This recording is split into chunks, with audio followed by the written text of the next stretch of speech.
morning to everyone. Ito po ang programang Doctors on TV, nagapaghatid ng mga impormasyong pangkalusugan. I'm your host, Dr. Sara Baka.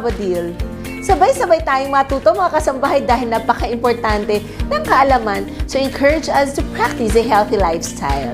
Moving forward, isa pong rare disease ang ating pag-uusapan ngayong umaga na may kinalaman sa isa sa mga hormones ng ating katawan. Ito po ay ang cortisol o kung tawagin din ay stress hormone na tumutulong po kung paano magre-respond ang ating katawan sa stress. At kapag po nagpo-produce na ng too much cortisol hormone ang ating katawan, maaari tayong magkaroon ng tinatawag na Cushing disease.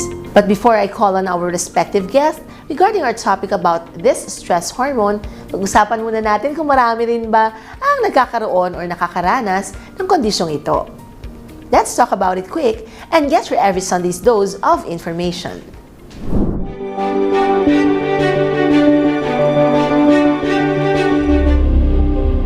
Kung minsan, ang mga pambihirang sakit ay hindi kaagad natin napapansin, tulad na lang ng tinatawag na Cushing disease na isang uri ng Cushing Syndrome. Ito ay dahil sa elevated hormone levels na cortisol. At ayon sa datos, nasa 13 milyon kada taon ang nagkakaroon ng endogenous Cushing Syndrome at dapat mabigyan ng awareness ang karamihan tungkol sa kondisyong ito.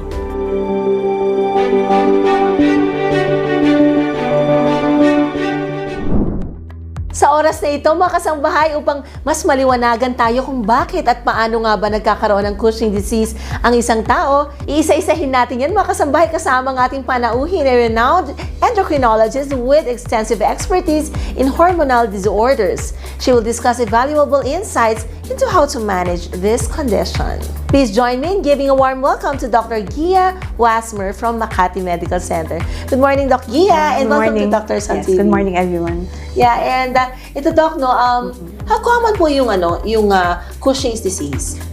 In our practice, we don't see it a lot, but of course, we have a few cases, no, we come across them, but with Cushing's, it's Cushing Syndrome as a general term, no? So we see different kinds of causes of the Cushing Syndrome, and that's what we will talk about this morning. Okay, and when we say Cushing Syndrome, ano po yung mga kasama dito? Cushing Syndrome is a general term. Cushing Syndrome can be caused by several factors, no? One, the most common is when the patient is taking steroids like, let's say, prednisone, that's an oral steroid, or dexamethasone, no? If not guided by the doctor and he is taking it for a long time, then it can have complications and it can turn out to be Cushing Syndrome with the complications, no? Another cause of Cushing Syndrome is if there is a defect in the pituitary gland, no? The pituitary gland is a gland at the base of the brain. Sometimes there is tumor or an adenoma that produces this hormone, you call it the ACTH, that stimulates the adrenal glands to produce more of the cortisol. That's the hormone, the steroid that is, if in excess, is dangerous, no? And another cause can be directly on the adrenals. Yung adrenal glands natin, lahat tayo may dalawang adrenal glands, no, right and left. And these adrenal glands sit on top of your right and left kidney. The adrenal glands secrete the steroid, which is the cortisol. If there is a tumor there, an adenoma, it can be secreting too much of that cortisol. Or if yung malaki yung dalawang adrenals, you call it hyperplasia, then it can produce too much of the cortisol and it can cause Cushing Syndrome. Another one, outside of the adrenal and the pituitary and outside of yung exogenous intake or yung sariling pag-inom ng steroid is yung tinatawag nating ectopic adenoma or ectopic ACTH producing adenoma. Yung ACTH, as I said, is the one that stimulates the adrenals to produce the cortisol. So those factors can cause Cushing's disease and Cushing Syndrome. I see, okay. And so you mentioned different causes, no? And usually, ano pong age bracket or age range ang affected nitong condition? Usually in the 40s, no, 50s, and it's definitely more common among females than males. So it's like 3 out of 1, no? Female, higher incidence compared to the male. Why is it so? That I cannot explain, but that's the statistics. No? I see. Okay. Yes. And kasi iniisip ko is, does stress play a major role in the development of the condition? No, not really, no. Well, as I said, yung pinaka-common talaga is yung sariling pag-inom ng steroid. Kunyari, kasi yung doctor nag-prescribe ng steroid for asthma or for rheumatoid arthritis or even dermatitis. Any no? inflammatory condition.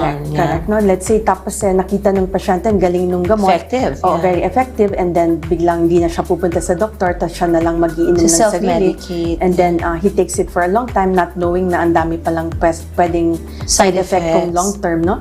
So, and kung hindi guided, di ba? Correct. Yeah. So, dapat pag-iinom ng steroid should be guided by the doctor really, because it's like a double-edged sword, no? It has its own benefits, but it also has its side effects. No? Yeah, So, because it's an immunosuppressant as well. Yes, So, correct. basically, pag bumaba ang immune system due to prolonged steroid use, Yes. so, a lot of medical conditions can set in also. Correct. Yeah. Okay, naku, ayan, mga kasambahay ito, ha. Nakita na naman natin kung gano'ng kahalaga na dapat ay tayo ay guided ng ating mga doctors. Hindi po yung parang tayo lang lagi ang nagsiself-medicate. Lalo na ngayon, Doc, di ba? Yes. Napakaraming pwedeng mabilihan ng gamot. Yes, Di ba? correct. Right and left, and then online, Oo, correct, so very hindi na talaga masyado yung restrictions. Yes. Okay, and ito, Doc, no, so we've been talking about steroids, and alam natin, di ba, yung cortisol also, no, Yes. di ba, yan yung ating parang yung our body produces it Yes. also. And ano nga ba to? Can you expound on Okay. it? Ang steroids, like in the form of the cortisol, nanggagaling yan sa adrenal glands natin, no? As I said, dalawa yan. The body really needs it because ang cortisol is a hormone that helps in the function of the other organs. So, nagtutulungan-tulungan yan. Pag kulang ang cortisol, problema yon. Pag sobra naman, problema rin. Ang nag-stimulate ng adrenal glands to produce the cortisol is the pituitary gland. The pituitary gland is at the base of the brain. It secretes yung hormone na ACTH, and that ACTH in turn stimulates the adrenals to produce the cortisol. Cortisol is one of the fight or flight hormones. No? The other fight or flight hormones are your catecholamines. No? So, it is really needed, no, by the body, but if it in excess, it can cause damage, no. And if you are to ask, like, what are the symptoms of excess cortisol, no? So ang changes na makikita ay ang physical, no, yung una. Pwedeng mamaga yung mukha, you call it moon fasces. Pwedeng magkaroon ng sobrang dami ng acne all of a sudden. Pwedeng nalalagas yung buhok, but at the same time, you develop coarse hair over the face. Kakaroon ng tawag na hirsutism. Pwedeng magnipis yung buto, which can lead to osteoporosis. Pwedeng biglang magkaroon ng pre-diabetes or diabetes, or biglang, kung hypertensive na, biglang uncontrolled at nagre-require ng mas madaming gamot just to control the blood pressure, no? Aside from that, it can cause clots in the lower extremities, and those clots can throw off and go to the lungs and cause pulmonary embolism. But let's say it's a patient who is noticing, it's usually lumalaki yung mukha, nagkakaroon ng acne, nagkakaroon ng facial hair, but the thinning of the hair in the head, and then minsan nagkakaroon ng parang bukol sa likod, you call it buffalo hump, or even at the base of the neck, nagkakaroon ng parang bukol doon, no? And then lumalaki yung tiyan, usually globular yung abdomen, tapos nagkakaroon ng abdominal striae, yung stretch marks na red, yung red, hindi yung silvery, no? And then at the same time, kung lumalaki yung tiyan, yung muscles naman ng legs at saka nung upper extremities, nagninipis, no, nag-a-atrophy. Tapos yung skin nagiging very translucent or very thin, and madaming capillary fragility or nagkakaroon ng mga pasa, no? So yun ang So pwedeng basically, manotice ng pasyente. ito yung manifestations pag mataas ang cortisol. Yes. And this is the same scenario if parang merong Cushing's disease. Okay, Yes, so correct. and okay, so kanina minention natin yung Cushing's disease, and then yung syndrome. Alam natin pag syndrome, it's like there's The difference, what's the there are difference? actually different conditions as well, Yes, no? correct. So ano po yung difference nila? So Cushing syndrome, as I said, is a general term. When you say Cushing syndrome, it just means that there is excess cortisol in the body or excess steroids. When you say Cushing's disease, it's part of the Cushing syndrome. Cushing's disease in particular is because of tumor in the pituitary gland, or that is producing the ACTH that overstimulates the adrenals to produce your cortisol. So when you say Cushing's disease, it's the pituitary gland. It has nothing to do with it's not the tumor is not in the adrenal glands, but it's in the pituitary gland. So that's what you say when you say Cushing's disease. While Cushing syndrome, it entails the adrenals. Yung adrenal pwedeng magkaroon ng tumor na nagpaproduce nga ng excess cortisol, or kaya lumaki siya as a whole, hyperplasia, no? Paproduce ng excess cortisol. And then pwede rin yung Cushing syndrome rin ang tawag sa ectopic. Pag ectopic, wala siya sa adrenal, yung tumor, wala rin siya sa pituitary gland, kundi it's elsewhere, more common, although it's not common, no? But it's mostly seen in the lungs, no?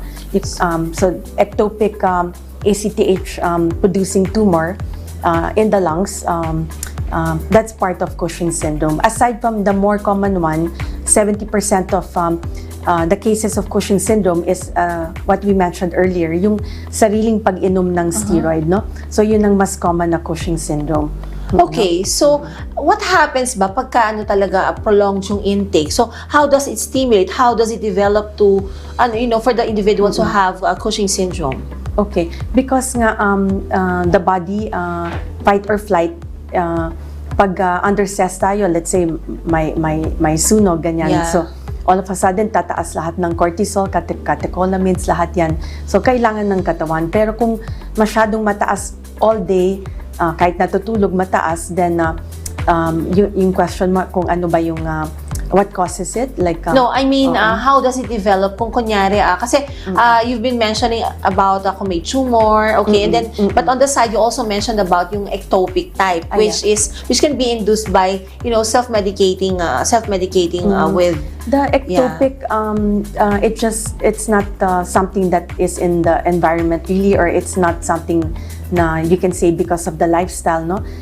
Both the ectopic and the pituitary adenoma and the adrenal adenoma, it's not naman due to the lifestyle, no? It just happens, no? It's not something that you ate or something that you are physically doing. Or, no, I mean, if kunyari, say for example, yung in-exemplify nyo kanina about some patients na, who find these steroidal medications to be really effective on them, and sila na talaga mismo yun. How can this prolonged intake of steroids without being guided, okay, but by medical professionals, contribute to the development of Cushing syndrome? Okay. Because the steroids itself, that's the mechanism of action, no? It like the overstimulation of the coarse hair and all of that, the elevation of the blood pressure, so basically elevation of the blood sugar. There you develop insulin resistance, no? So therefore one develops. So basically that's the direct effect, okay, na already dun sa mga different of the bones, different target organs. Okay. And nako ito, no, so basically ito sabi nyo nga, this is not so common, but this is really happening. Yes, correct. And, these little things na like, kunyari self-medicating with steroids, talagang can really contribute to this kind of condition. Na kung makasangbahay ito tumutok lamang kayo kasi hindi natin alam, baka mamaya, tulad dyan, may mga may hika, may mga dermatitis, and di ba, Doc, even the steroids, yung topical preparation, akala nila topical, pahid-pahid lang, but they don't even know that this can be systemically absorbed. Okay, and ganun din ang effect dun sa mga oral ones. Okay, so, ayan okay, very important po talaga na tayo ay talaga nagpapakonsulta at ang mga doktor po ang nagsasabi kung paano tayo i-manage. Okay, pero mga kasambahay, hindi ba tayo tapos? Diyan lamang kayo. Magbabalik pa rin ang Doctors on TV.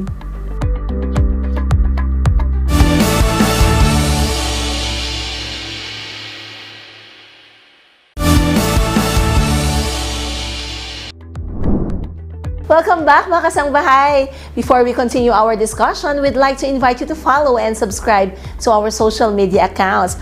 Please like and follow our Facebook page at www.facebook.com/The Doctors on TV. And like and subscribe to our YouTube channel. Just type www.youtube.com/@UNTV News and Rescue na kung maaari niyo pong balik-balikan mga kasambahay ang mga episodes ng Doctors on TV sa amin pong Facebook page at YouTube channel. Naku, kaya after liking and subscribing, pakishare nyo na din po sa inyong mga friends and family. Dahil napakahalaga po ng pagkakaroon ng awareness, lalo na't ito'y tungkol sa ating kalusugan. At sa pagpapatuloy pa rin po ng ating talakayan, still here with us is Dr. Gia Wasmer, an endocrinologist from Makati Medical Center. Ayan, okay, Doc. Doc Gia, nagbabalik tayo, no? So this time around, pag-usapan naman natin yung mga diagnostic measures para ma-diagnose yung mga may Cushing disease or Cushing Syndrome. Okay, Doktora, usually, pagka dumating sa inyo ang pasyente, pumasok sa clinic nyo, medyo may idea na ba kayo na ito yung condition? Yes, if they have the features of Cushing's, kasi there's such a thing also as mild na malalaman mo na lang kung yung patient you are suspecting na Cushing's kung masyadong madaming gamot for blood pressure, let's say nakalimang gamot na tapos hindi makontrol yung diabetes pero wala naman siyang Cushing's na features, you can suspect also. But for some na talagang obvious na Cushing's, yung ni-mention natin earlier, yung namamaga yung mga mukha at yung may ibang features ng Cushing's, no? So, how to diagnose, no? So, ang endocrinologist, ang tatlo yung mga pwedeng gawin, no? Yung isa ay yung tinatawag na low-dose overnight dexamethasone suppression test, no? It's a test that it's a blood test, but the night before you are given 1 milligram of dexamethasone at around 11 p.m. and then the next day at 8 a.m. the blood is extracted for the cortisol, no? The cortisol is the blood test. And then another one is your 24-hour urine collection for cortisol. And the other one is, which we also have in Makati Med, no, is the salivary cortisol, midnight salivary cortisol test, no. It's like yung initial test, no, na hindi pa yan madadiagnose lang na may Cushing's pero hindi pa mapipinpoint kung saan nanggagaling. So yung tatlo na yon, 24-hour urine cortisol, low-dose overnight dexamethasone suppression, and midnight salivary cortisol test, no? Ay, si at least dito, Doc, hindi pa man pinpointed yung Hindi cause, pa. but basically Hindi may pa. idea ka na of the level. Cause Kasi- what do you expect to Kasi- see in the results? Yes, kung maging positive yung any one of them, na hindi man lang equivocal, talagang glaringly positive, no? Then you move on to test kung ano ba ito. Ang tatawag naming ACTH producing tumor, or is it ACTH independent, kung dependent or independent. Pag ACTH dependent, you'll think about the pituitary, no, not the adrenals as the culprit. So if it's ACTH dependent, the pituitary, so you have to request for MRI of the pituitary, that's one, and then blood test, which is the ACTH. If you think that it's still ACTH dependent, then you have to think also of ectopic ACTH producing adenoma. That means it's out of the pituitary, so you may want to request for HRCT or high resolution CT scan of the chest, no? So that's for ACTH dependent. For ACTH independent naman, you do CT scan of the upper abdomen, adrenal protocol, that's with IV contrast, to determine if there is an adenoma or tumor in the adrenal glands, no? So that's the next step. Kasi you want to categorize, no, ACTH dependent or ACTH independent. So those are the ways to diagnose where it is coming from. If you already have the 3 tests that I mentioned, if they are positive, if one of them is positive, no? I see. But once you have confirmed that it's really Cushing syndrome, okay, and Yes. whether ACTH dependent or independent, Yes. so how do you go about the management Okay. then? So if it is ACTH dependent, that means, and then you find that it is in the pituitary, there is tumor in the pituitary, no? By doing an MRI, and the next step would be to, if you are confident already that it is Cushing's disease, kasi as I said, pituitary is Cushing's disease, no? Then the next step is to do definitive management, which is transsphenoidal pituitary surgery, no? This is when the neurosurgeon and the ENT come in. They work hand in hand because the two of them perform the transsphenoidal pituitary surgery, meaning it's through the nose, through here, the mouth, no? And then above the front teeth, and then up to the nose, no? They try to excise the pituitary adenoma, the tumor that is in the pituitary gland at the base of the brain. So you call it transsphenoidal pituitary surgery. But if it is ACTH independent, that means, and then you find a tumor in the adrenals, no? You call in now the urologist. It's the urologist who does the For the male laparoscopic, individuals, yeah. laparoscopic adrenalectomy, no? The only problem if it's unilateral, but if it is bilateral, then you have to do another test, which is adrenal vein sampling, and it gets more complicated, no? I see. And it's also complicated, which is rare naman, yung ectopic ACTH producing tumor, no, like in the lungs, no. So with that you do the VATS or the excision of that tumor there, no? I see. So I'm actually how do I say that, curious about what if it's like ACTH dependent and there's really a tumor in the pituitary gland. So do they really remove the entire pituitary gland or kasi marami mas magiging problema, correct, doktora. correct, no? But what if the tumor is really big enough? Usually the tumors of Cushing's disease are very tiny. That's tiny also a problem. naman. It's not Okay. like yung tinatawag yung gigantism or acromegaly na malaki yung tumor. But it encroaches in the other parts of the organs near the pituitary. Ang problema sa Cushing's naman, masyadong maliit. Sometimes hindi mo makita o kaya pag makita ay mahirap makuha. Kaya may tinatawag na kahit yung natapos na yung transsphenoidal pituitary surgery ay hindi siya completely natanggal. So ang problema ay nagpaproduce pa rin ng cortisol, hindi pa rin na-resolve yung problem, no? Kaya ang ginagawa kung yari not completely excised, ay binibigyan natin temporarily ng ibang gamot. Yung ibang gamot na most of them are not available here, no? Yung mga mitotin, ketoconazole, metyrapone, no? Hindi siya available dito, no? But pwede mong bigyan muna temporarily after the surgery kung na-test mo na hindi lahat natanggal, no? Kasi matataas pa rin yung levels ng cortisol. So temporarily pwedeng bigyan nun. You can talk about more definitive management in the form of radiotherapy this time. But of course, radiotherapy also has its side effects, no? Yeah. So pag talagang hindi na kaya ng radiotherapy ay forever na lang mga gamot na na-mention natin, no? I see. Para lang makontrol yung steroid. Okay, so pero kunyari granting, so if you're talking about the ACTH dependent, no? Tapos after surgery, usually kamusta naman yung prognosis, doktora? Do you subject din talaga sa, medical management instead? May mga papainom? Yes. Pag post-op, kaya kailangan din talaga yung endocrinologist pre-op and post-op because post-op, you have to give, the endocrinologist has to give steroids. On the contrary, baliktad, no? Excess steroids, tinanggal mo yung tumor, pero pagka-opera, kailangan mo bigyan pa rin ng steroid, di ba?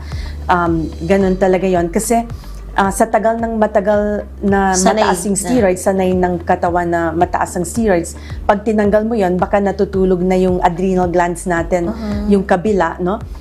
Kasi yung tumor na lang ang nag-work, natutulog na yung the rest of the tissues of the adrenals, nag-hibernate na. So, kailangan mo munang bigyan ng steroids, no?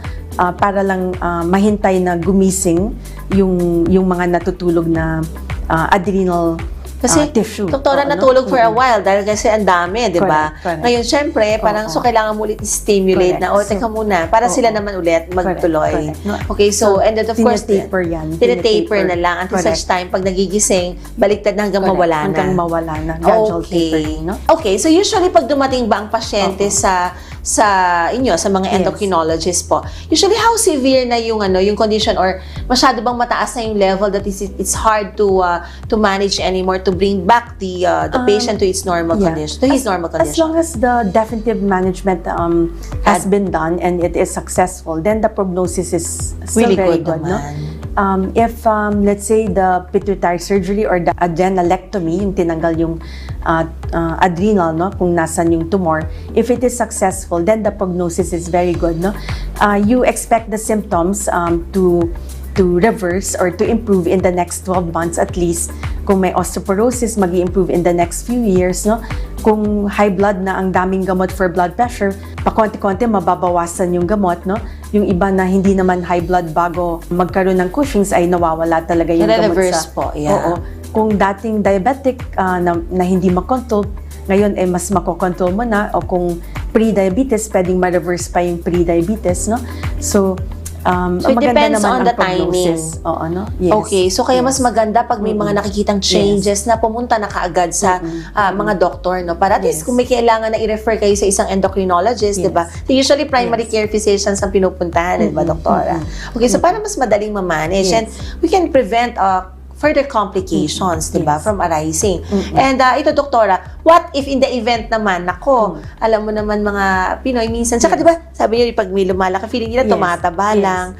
Pag kunyari tumagal ng tumagal, I mean, how life-threatening can this condition be? It can cause yung permanent na complications, no? Gaya ng, let's say, heart failure. Kasi sa taas ng blood pressure, pwedeng magkaroon ng lumaki yung puso, and then ma-affect yung coronary arteries, then magkaroon ng coronary artery disease, heart attack, no? So aside from heart failure, pwede rin mag-stroke, pwede mag-bleed yung sa utak, no? And yun yung complication na hindi mo na mare-reverse, no? Pwede rin magkaroon ng clot sa lower extremities, tapos mag-travel sa lungs, magkaroon ng tinatawag na pulmonary embolism, which is fatal, no?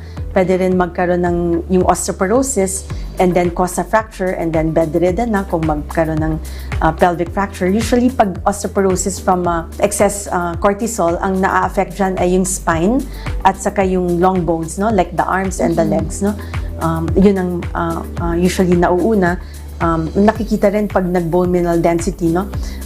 Pag yung radius talagang radius is the risk, no? Yung sobrang layo ng bone mineral density na measurement, yung T-score, masyadong mababa compared dun sa spine at saka sa pelvis, no? You can suspect na baka may Cushing's nga, no? Oo, kasi usually it's the radius, no? Oo, that is affected, or the wrist. Bakit, doktora? It's the long bones talaga. The long bones more than the ribs, the spine, and the rest of the bones, basically. Yes. Okay, and so you mentioned about the term reversal, no? Yes. So how about itong mga, nag-self-medicate ng steroids for really a long time, Yes. and and then nag-develop. So, pag tinigil lang nila, that's everything's pwede pa yun. reversible. But so these people, ang tawag yung exogenous intake, or yung silang nagiinom ng steroid, no? Yung mga oral or even topical, no? But more of the oral, no? Pwede naman ma-reversing symptoms, pero dapat yung taper or pagbaba ng dose ng steroid ay guided by the physician. Yung physician ang mag-guide kung every week kung paano babawasan ng gamot. Sometimes it can take months bago down to the last tablet, no? So it should be guided pa rin by the doctor.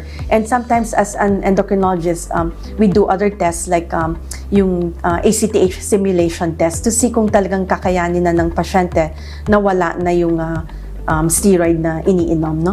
So hindi basta-basta kasi tinitigal, kasi it can cause naman yung the reverse, no? Adrenal insufficiency pag biglang tinigil, no? Yung biglang baba naman yung steroid. I see. No? Okay, but generally speaking, okay, so I mean, this is really napakaganda ng prognosis nila, doktora. Yes, oo. I Yes, see. correct. Okay, so kailangan lang magbisita sa kanilang mga doctors and ma-manage, of course, ng mga endocrinologists. Correct. And then thereafter, they can live normally after Correct, that. correct. Okay, so that's good news. Sige. And so, doktora, at this time, baka pwede ka magbigay ng health advice sa ating mga viewers. Siguro, yung ko lang, kung napag-usapan natin yung features, no? Kung may napapansin kayong features na ganon, ang first thing to do is to visit your endocrinologist, no? To see kung yun ba yung iniisip mo na Cushing Syndrome, no? And also kung nabigyan tayo ng mga gamot na steroid, yung prednisone, dexamethasone, methylprednisolone, no? For other reasons, no? For the asthma or arthritis, hindi basta-basta iniinom yon, no? Dapat guided by a physician kasi it has its side effects na ayaw natin, no? So I think yun lang yung ma-advise natin sa kanila, no? I see. Thank you, Doktora. Very comprehensive yung discussion niyo about the condition. Siguro baka may gusto kayong batiin, yung family and yung mga viewers, you might want to invite them to visit your Health Makati Med. So, We have a lot of endocrinologists in Makati Med. We deal with not only Cushing syndrome, but the more common one is diabetes, no, osteoporosis, even, and the thyroid, no. So we're all here in Makati Med, and you can visit us here. Baka kasi batiin si Dr. Wasmer, who is a pedia, and yung dalawang anak. Okay, and what's this, preschool in BGC of your daughter? Okay. So, my husband is Dr. Mike Wasmer. He's also in Makati Med he's a pediatrician, no? And I have 2 children, no? And I have 2 grandchildren already, 2 and 1 year old. And my daughter who has the children, no? Has her preschool in BGC, no? What's the name of that? The Giving Tree Play School. Oh, okay. A preschool, no, in BGC. And the other one is in 3rd year med school, no? I see. And naku, thanks for sharing that, ha? Sige. And ito sa mga viewers natin, pag may problema kayo, like sa endo, yung kanilang department, okay? Yes. So very well trained ang kanilang mga specialists here. And of course, for more services, you may visit Makati Medical Center website, www.makatimed.net.ph. And you can also book an appointment using either their website, or you can reach them 24/7 by calling their hotline at 632-8888-8999. So, 58 po yan and 39. Okay, and thank you once again, Dr. Gia Wasmer, Thank you. An endocrinologist from Makati Medical Center. I hope mga kasambahay nakatulong po sa inyo ang mga impormasyong ibinahagi ni Doc Gia. Think of this as your guide to embracing a healthy lifestyle. And with that, may pag-uusapan pa po tayo mamaya sa pagbabalik po yan ng Doctors on TV.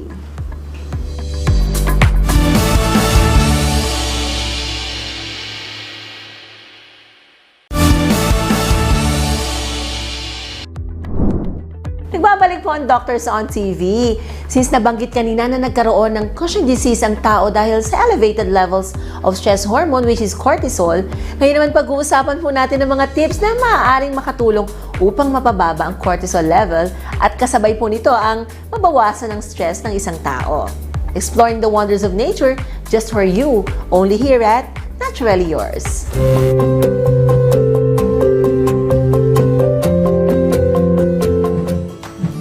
Good morning mga kasambahay. I'm your lifestyle medicine doctor, Dr. Josephine Mary Ganar, but you can call me Doc Joy.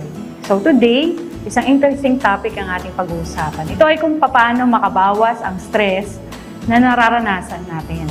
Ano nga ba mga dahilan? Bakit nakakaramdam tayo ng stress? So, ang stress hormone, isa doon ay cortisol. So, natural lang po siya na meron tayo sa katawan. Normal po na tumataas siya during the day.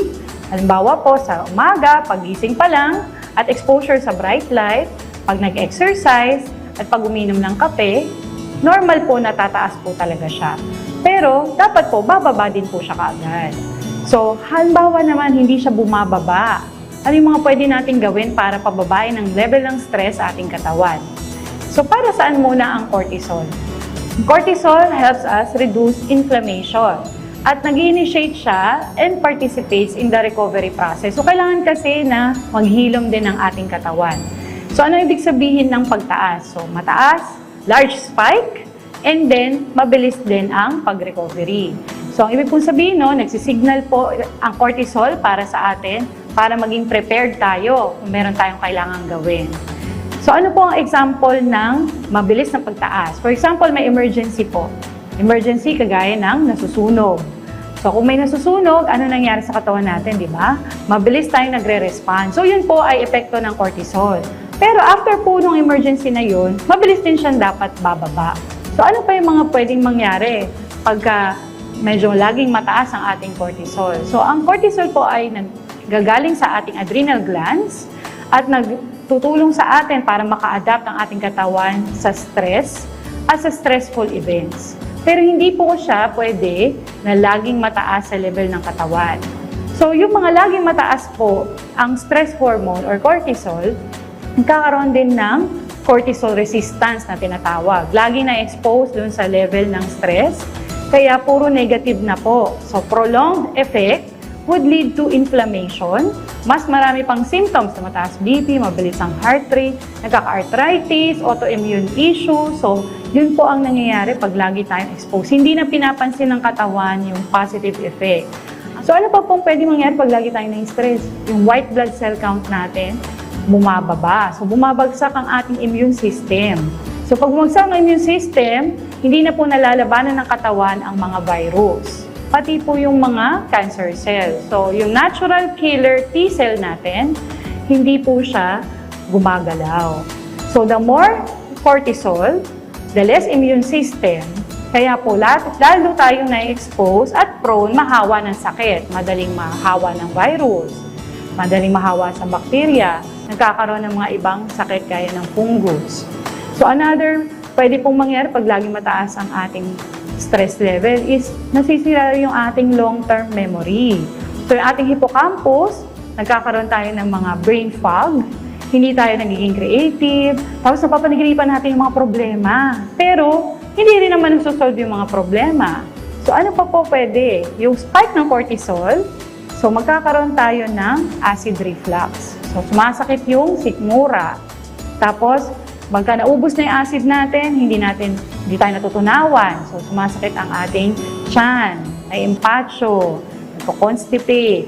And then, yung ating catabolic effect, ibig sabihin, sinisira ng ating cortisol, yung ating mga muscles, para kumuha ng energy. O kasi, di ba, saan siya kukuha ng energy? Para malabanan yung ating stress. So, bumababa ang ating muscles, lumiliit siya, tapos nagkakaroon tayo ng decrease ng collagen, nagkaka-wrinkles, nagmumukhang matanda na kahit na bata pa kasi nga na-stress. And later on, pati yung mga buto natin, kumukonti na rin yung calcium deposit. So, nagkaka-osteoporosis, osteopenia, and then loss of minerals din dahil nahihirapan yung ating kidney. At kapag tumaas ang ating sugar, dahil nga po pinapagalaw ng cortisol ang sugar sa ating katawan, nadideposito siya sa ibang area. Kaya nagkakaroon tayo ng belly fat or bilbil. Nagkakaroon din ng high insulin levels. Okay, another way po para mapababa natin stress levels is vitamin D. So ang vitamin D po makakatulong to increase yung levels natin ng calming effect. Tapos yun pong pagkain ng prutas at gulay, especially po yung mga vegetables na mataas sa potassium. So yun po yung mga green leafy vegetables at banana. And then yung carbohydrates, makakatulong din naman po siya. Pero ang mas maganda po is yung complex carbohydrates, hindi po yung mga refined sugars. So complex carbohydrates, kagaya po ng patatas, ng kamote. And then syempre po yung pagluto natin, hindi po siya dapat fatty. Okay, another po is vitamin D. So, nabanggit ko po yung kanina, sun exposure. So, yun po ay isa sa mga vitamins na makakatulong sa atin. Naturally, libre po siya. Pag lumabas po tayo ng bahay, nandun po ang araw. So, 30 minutes sun exposure per day, malaking tulong po para bumaba ang ating stress hormones. So, tandaan po, mga kasambahay, dapat tamang level lang ang ating cortisol. Hindi sobrang taas, hindi naman din sobrang baba. Kasi kung susobra naman o magkukulang, hindi rin po siya maganda para sa ating katawan. Sana ay may natutunan kayo sa mga bagay na diniscuss ko sa inyo ngayong araw na to. And always remember that the greatest wealth is health. Kaya ugaliin na bigyang importansya ang ating kalusugan. And follow me on my social media account sa Facebook page po, Doc Joy G Telemed. And for more natural tips, stay tuned dahil natural is beautiful only here at Naturally Yours.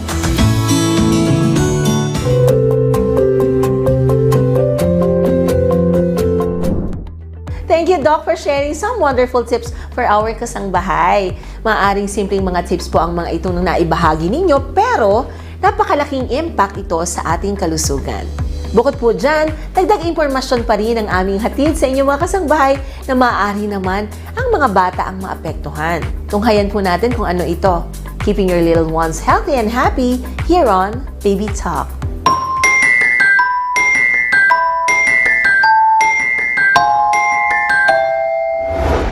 Magandang umaga mga kasangbahay. I'm Dr. Katrina Flor Custacanay, your pediatrician for today. Ang adrenal glands ay makikita sa ibabaw ng bawat bato ng ating katawan. Ito ay gumagawa ng iba't ibang uri ng hormones na kailangan para manatiling buhay at malusog ang ating mga anak. Ngunit kung sakaling magkaroon ng disorder sa adrenal glands ng ating mga anak, ano-ano nga ba ang epekto nito sa kanila? Yan ang ating pag-uusapan ngayong araw, so let's start our discussion now. Ang adrenaline ay isang hormone sa adrenal glands na tumutulong sa katawan na maghanda kapag stressful or mapanganib ang sitwasyon. Ang adrenaline ay nagpapabilis ng tibok ng puso, pinapaganda ang daling ng dugo sa mga muscles at utak, at tumutulong sa pag-maintain ng blood pressure. Ang mga sakit na related sa adrenal gland ay ang Addison's disease, Cushing Syndrome, congenital adrenal hyperplasia, excessive hair growth, primary aldosteronism, massive bilateral adrenal hemorrhage at iba pa. Madaming factors na nakakaapekto sa adrenal glands at nagdudulot ng karamdaman. Ito ay nangyayari kapag ang adrenal glands ay gumawa ng kulang or labis na hormones.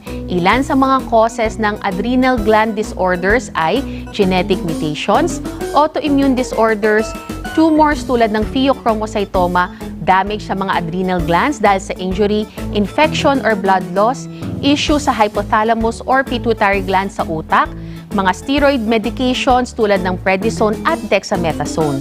Kung kayo ay posibleng may symptoms ng adrenal gland problems, ang inyong doktor ay maaaring mag-request ng mga blood test at urine test upang ma-measure ang iba't ibang levels ng adrenal hormones. Pwede rin silang mag-request ng imaging studies tulad ng CT scan or MRI. Ang pasyente usually ay nire-refer sa isang pediatric endocrinologist. Ang iba't ibang uri ng adrenal gland disorders ay may iba't ibang uri din ng paggagamot. Kasama sa mga ito ang medications at operation. Therapy radiation naman minsan ay ginagawa para sa mga may tumor. May mga medications din upang pagalingin ang ilang mga sakit sa adrenal glands. Para sa iba pang karamdaman, maaaring magbigay ng mga gamot para sa mga simptomas. And that's it mga kasangbahay. Sana marami kayong natutunan sa araw na ito. As always, please consult your pediatrician for your baby's health.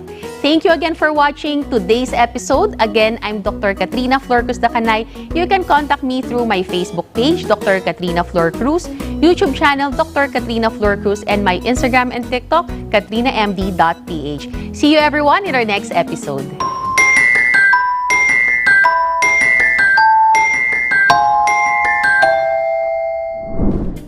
With that, we conclude today's enlightening episode. But before we end, take a moment to watch this.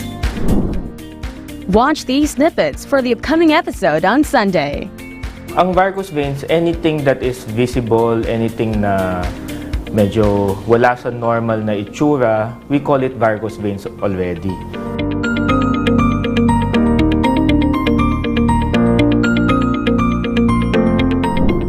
Yan po mga kasambahay ang aabangan natin sa susunod na linggo. And as we wrap up today's episode, we'd like to extend our gratitude to all our viewers for their unwavering support. Prioritize your health over hectic agenda. Give yourself a proactive care because your health is absolutely worth it. At ang lagi po naming dasal sa lahat ng mga may pinagdaraanan, lalo na po sa kanilang mga kalusugan, may God bring healing and guidance to each one of you mga kasangbahay. Always remember, early detection saves lives. Make your health a priority. But before we end, I would like to greet ang ating Kuya Daniel Razon. Salamat po sa Diyos sa inyong mga adhikaing serbisyo publiko. At syempre, BMPI's General Manager, Mr. J. Eusebio. May God always protect you both and grant you a healthy life. And syempre, binabati ko rin bago magtapos ang aking kambal. Hi, Iyo and Iya. And hello kay EJ and kay Doc Aline. Of course, binabati rin natin yung mga pasyente natin sa Baka Health and Wellness Center. Also, thanks for viewing kay Ma'am Letty Duarte, hi po Tita Letty, and kay Coach Yumi and Coach Aida. Also, hello to mga taga-Delicates Food Corporation headed by Mr. and Mrs. Jonathan Mooney. And Nanay and Tatay, I love and miss you both so much. Hi also to VP Nolly, VP Bong, VP Joseph, VP Jerry, Doctors on TV Production Team, Public Service Department, and syempre ang KDR Group of Companies. At sa ating pong mga kasambahay, maraming salamat po sa patuloy ninyong pagtangkilik sa Doctors on TV. And please like and follow my Facebook page. Just type on Facebook search box, Dr. Sara Barba Cabodil.